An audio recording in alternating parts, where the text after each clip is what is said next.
परभणी लोकसभा मतदारसंघात नेहमीच जिल्ह्याच्या बाहेरचे उमेदवार आणून त्यांना निवडून दिलं जातं।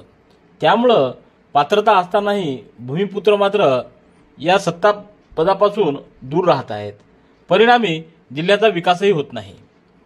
ही बाब लक्षात घेऊन परभणी येथील युवा नेते समीर दुधगावकर यांनी या निवडणुकीमध्ये अपक्ष उमेदवारी अर्ज दाखल करण्याचा निर्णय घेतला आहे। समीर दुधगावकर यांनी मनोज जरांगे पाटील यांच्या मराठा आरक्षणाच्या आंदोलनासाठी भारतीय जनता पक्षाचा त्याग केला होता।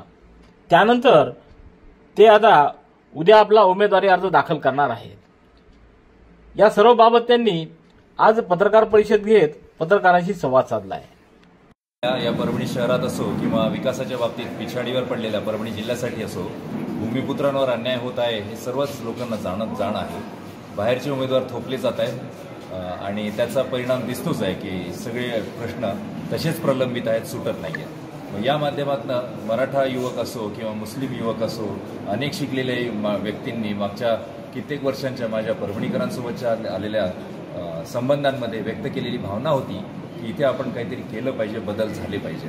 म्हणून असं ठरवलं की जेव्हा भूमिपुत्रांवर अन्याय करणारेच जर सगळे पक्ष असतील तर शेवटी मग या सगळ्या मागच्या 8 महिन्याच्या आंदोलनांमध्ये सुद्धा एक मागणी सगळीकडे झालेली आहे की चुलीत गेले नेते, चुलीत गेले पक्ष, आणि आम्ही त्याला एक पुढे उपमा जोडली होती, निवडून आणा सगळेच अपक्ष। आणि इथेच नाही तर पाकिस्तानात सुद्धा झालेलं आहे की जेव्हा अन्याय करणारे राज्यकर्ते येतात तेव्हा जनताच शेवटी गोष्टी हातामध्ये घेते। तिथे अनेक अपक्ष निवडून दिले गेले आणि त्या माध्यमातून एक मोठं सत्तांतर जर पाकिस्तानसारख्या देशात जो खूप अडचणींमध्ये आहे जर होऊ शकतं तर निश्चितच आपण लोकशाही म्हणून प्रगल्भ आहोत।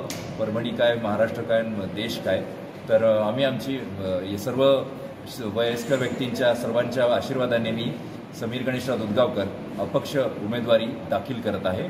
उद्या सकाळी ती 10 वाजता ज्ञानोपासक मैदानी ते जमा होऊन सगळेजण आम्ही कलेक्टर ऑफिसकडे जाऊन ती उमेदवारीची प्रक्रिया पूर्ण करून भूमिपुत्रांसाठी लढणार आहोत, मातीसाठी लढणार आहोत, प्रलंबित प्रश्नांसाठी लढणार आहोत आणि लेकरांच्या सगळ्यांच्या उज्ज्वल भविष्यासाठी, एक उज्ज्वल समृद्ध परभणीसाठी लढणार आहोत। तो निर्णय झाला आहे, तो तुमच्या माध्यमातून सगळीकडे पोहोचवण्याची विनंती करतो।